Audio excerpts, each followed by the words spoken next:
Hi, welcome to Jael's vlog.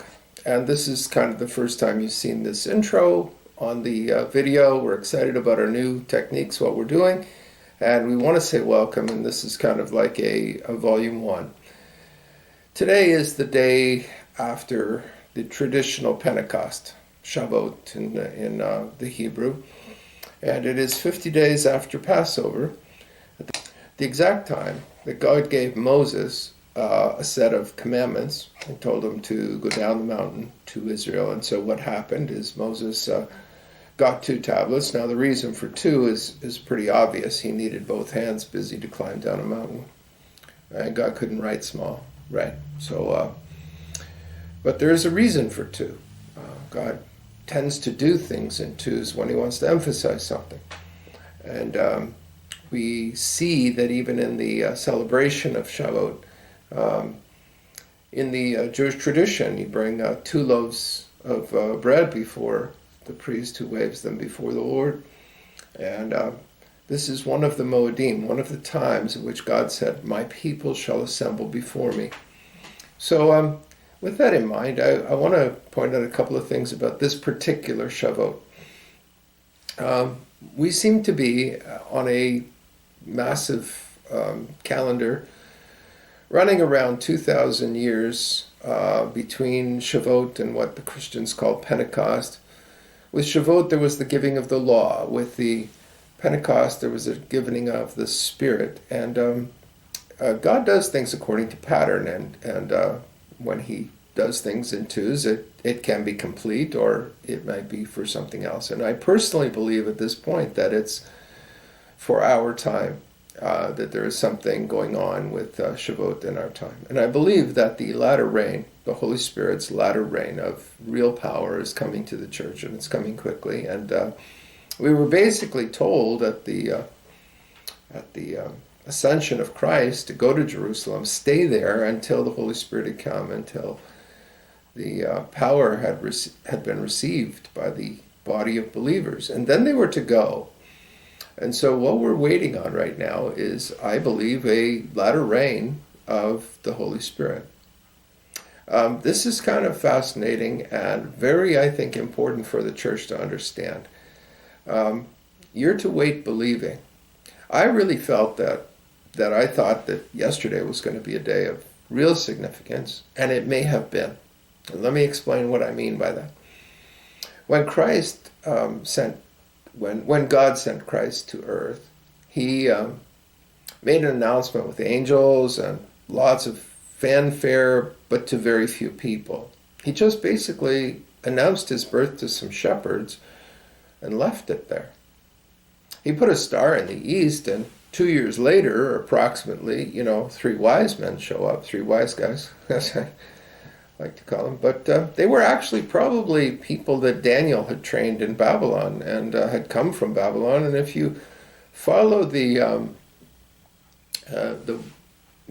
movement of the planets and you see what the situation was with the Star of Bethlehem through the advanced software we have now to go back and look at the past and look at the skies of the past, you're able to see what the Star of Bethlehem actually was and why it moved from Jerusalem to Bethlehem.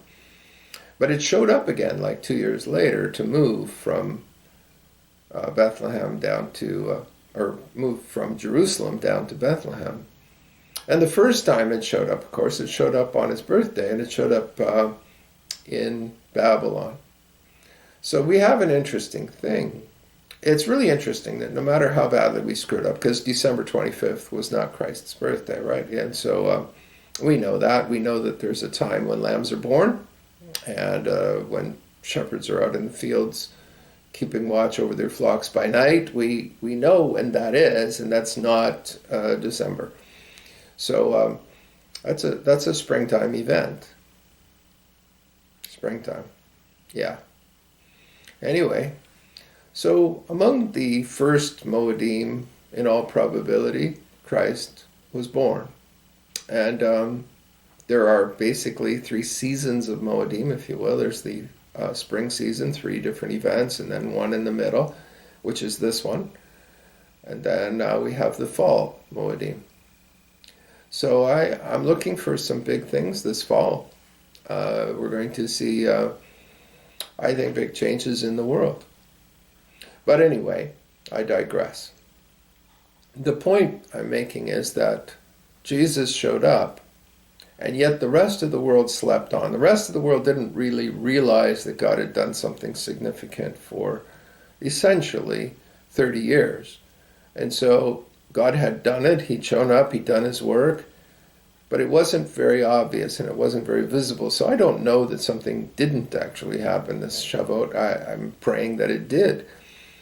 We're facing a world that is very different than what we're used to. We're facing COVID lockdowns, we're facing all kinds of stuff, and I think this is a very misguided idea on the part of government, and I'm going to get into that probably in another vlog. But for this one, I just want you to be aware that just like the disciples were, we are in this system where we are waiting in Jerusalem, and we're waiting for God to do something.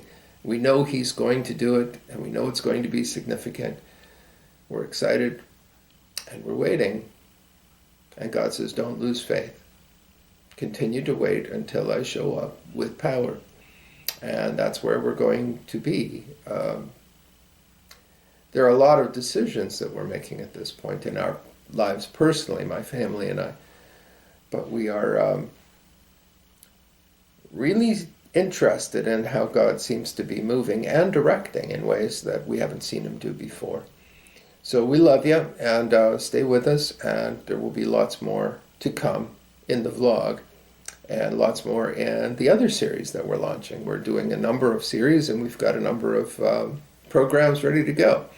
So they don't all feature me or me talking, so stay tuned and stay aware of what's going on. We'll do a promotion from time to time for each one. So we'll talk to you shortly. Yeah, bye-bye.